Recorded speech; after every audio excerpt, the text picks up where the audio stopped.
Welcome students. We have already learned conservation of linear momentum, conservation of angular momentum. Now we are going to learn what is conservation of energy. First you have to write the statement, then only you have to give the proof. The statement is nothing but the sum of the potential the sum of the kinetic energy and the potential energy is constant. That is, the energy of the particle is conserved.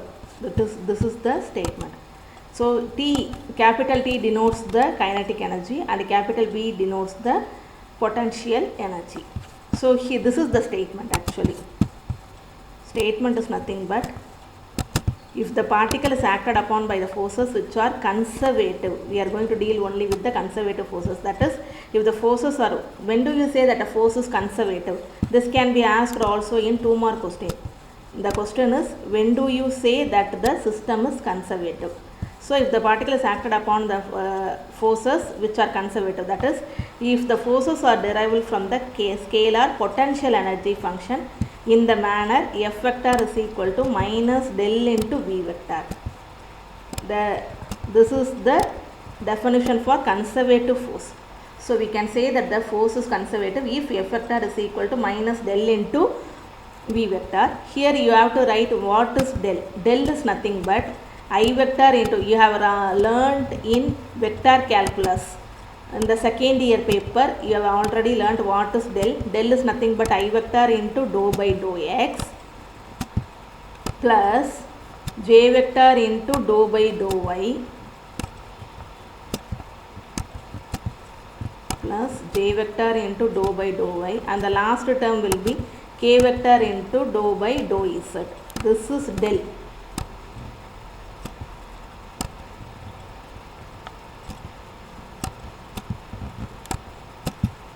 So first you have to write the statement. So the notation for the kinetic energy is capital T and the notation for the potential energy is capital B. The total energy of the particle. Total energy is nothing but the sum of the kinetic energy and the potential energy is conserved. Up to this you have to write for the statement. This is the statement and this will be the definition for the conservative force also. There you have to write what is del. Okay. Now we are going to move on to the proof. So before going to the proof, you have to note what are the notations we have used. So W, first you have to write W is equal to work done, F is equal to force, then R is equal to displacement, and T is equal to kinetic energy, B is equal to potential energy. These are the notations we are going to use. So you have to write all these notations. Now we are going to the proof. In the proof, we have written the notations and we have to write suppose under the action of such a force, particle. Such a force is nothing but suppose under the action of conservative force. You don't write such a force, you write conservative force. Particle moves from one position, that is position 1 to position 2.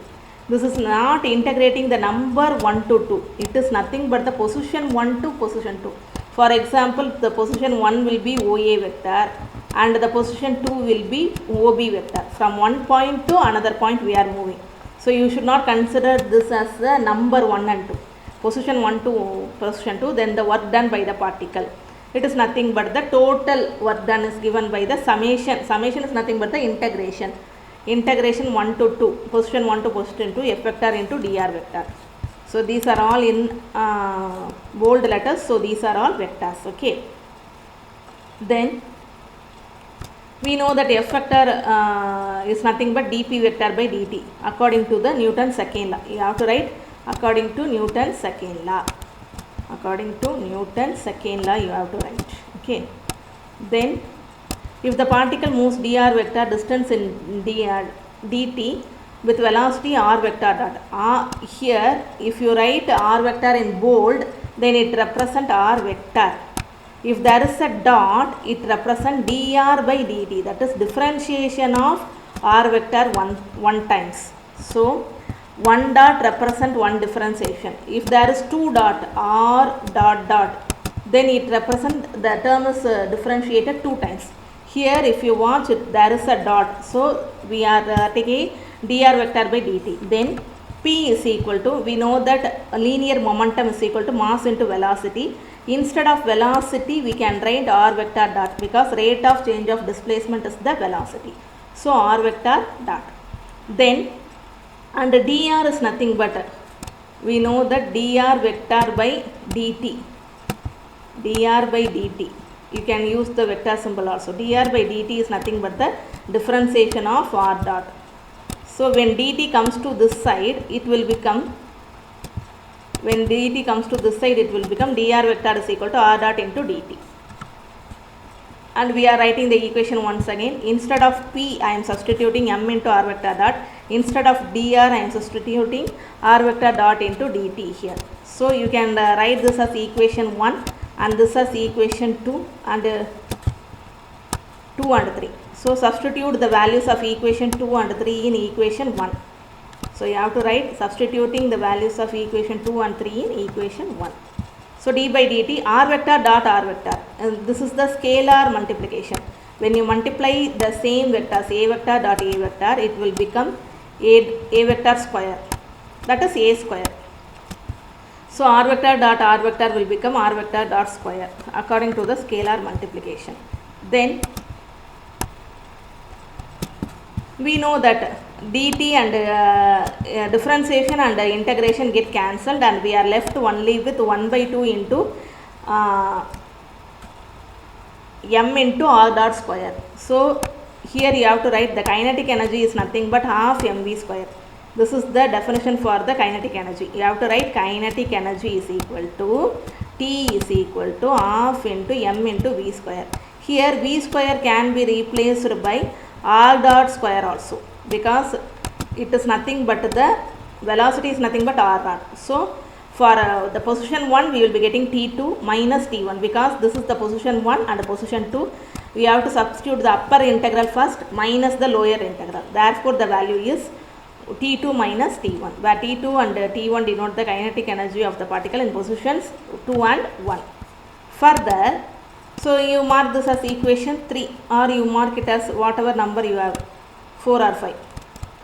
F vector is equal to minus del V, and we have work done is nothing but F vector dot dr. Instead of F vector you will substitute this value, and this del V is nothing but dV by dr, and these two terms get cancelled and you are left only with, how you can have the answer. If the value of del vector is, we know that I vector into dou by dou x, that and all. So here also you will be having I vector. So I vector dot I vector is 1. So minus del v dot dr is nothing but dv by dr. So dr that is the integration get cancelled. dr get cancelled and minus term is taken outside. So when you have V2 minus V1, but here there is a minus term, so you will be getting V1 minus V2. So both are the work done. So equation 3 and 4 represent the work. Therefore we can equate 3 and 4. Therefore we will be getting T2 minus T1 is equal to V1 minus V2. When this terms comes to this side and minus T1 comes to this side, it will become plus. T2 plus V2 is equal to T1 plus V2 equal to, actually we will be writing 0. But in the case of integration, you have to write whatever the term, if you differentiate you will be getting 0. So what are the constant terms, you differentiate you get 0. Therefore it is not exactly 0, we can say any constant. So T2 plus V2 is equal to T1 plus V1 is equal to constant. In general, this is the position of the particle in the second place and this is in the first place. So in general we can say that T plus V is equal to constant, which shows that the total energy of the particle is conserved. At last you have to write hence derived, hence the conservation of energy is derived.